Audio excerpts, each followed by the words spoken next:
Okay, welcome back, and now we're going to do another example of finding the equation of a tangent line at a point. So this here is an equation. The curve of this equation is actually called a folium.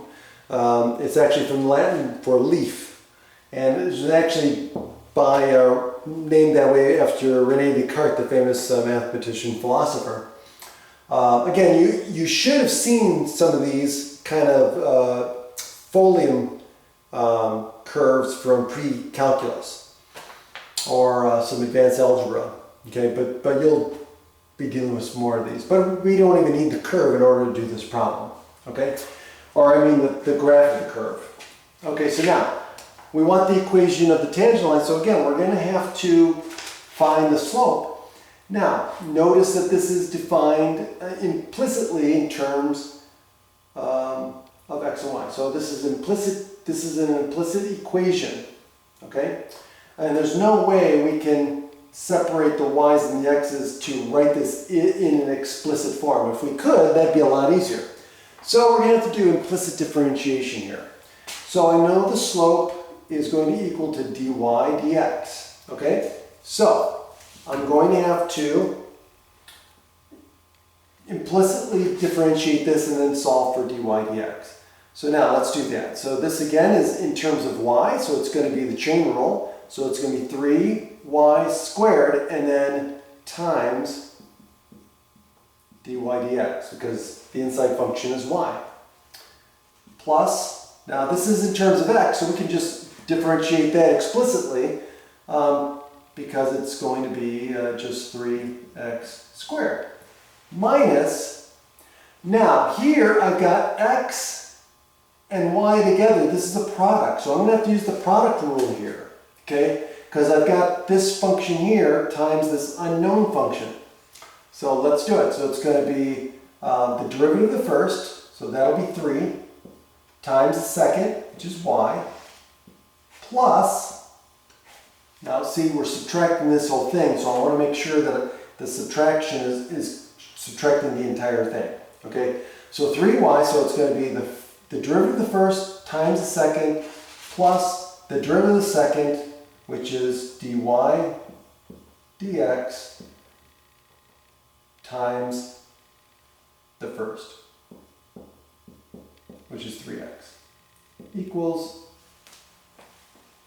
0. Right? The derivative of 0 is 0. Okay, now let's simplify this and collect all the dy dx terms.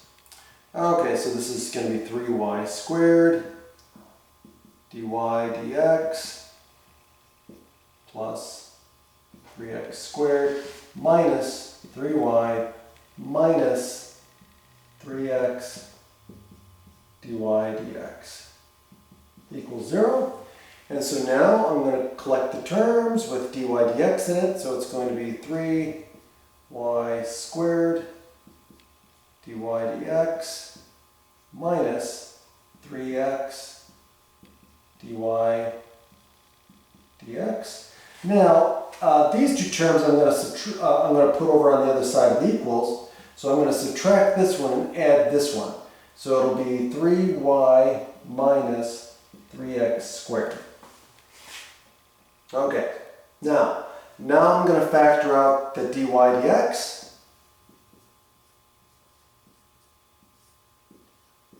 y squared minus 3x equals 3y minus 3x squared. And now I'm going to divide both sides by this expression here. And so what do I get when I do that? I get dy dx is equal to 3y minus 3x squared divided by 3y squared minus 3x. Now, that's where I'm finished. Now, at this point, I still need the slope, so this is m. So m equals, now it's at the point 3 halves comma 3 halves, so x is 3 halves, so I'm going to put in 3 halves for x and for y, since x equals y here. So this is going to be 3 times 3 halves minus 3 times 3 halves squared divided by 3 times 3 halves squared minus 3 times 3 halves. So a lot of things going on here. Okay, so now let's simplify this. Okay, so what do? What do we get? Well, we're going to get 9 halves minus 27 halves at the top, right? Because this is, so this is going to give us what? 9 halves minus 9 halves, or no, not 9 halves, 27 halves. So it's going to give us 9 halves minus 27 halves on top, and it's going to give me 27 halves minus 9 halves on the bottom. Now the cool thing is if I factor out a negative from either the top or the bottom, it's going to flip the order of the subtraction.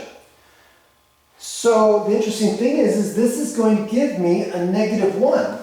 Because if I factor out a -1 on the top, I'm going to get 27 halves minus 9 halves on top, which is the same as what I get in the bottom. So I'm going to get -1.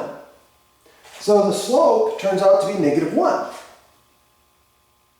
And so now I get what? Y. So since the slope is -1, now I'm going to write my equation of the tangent line.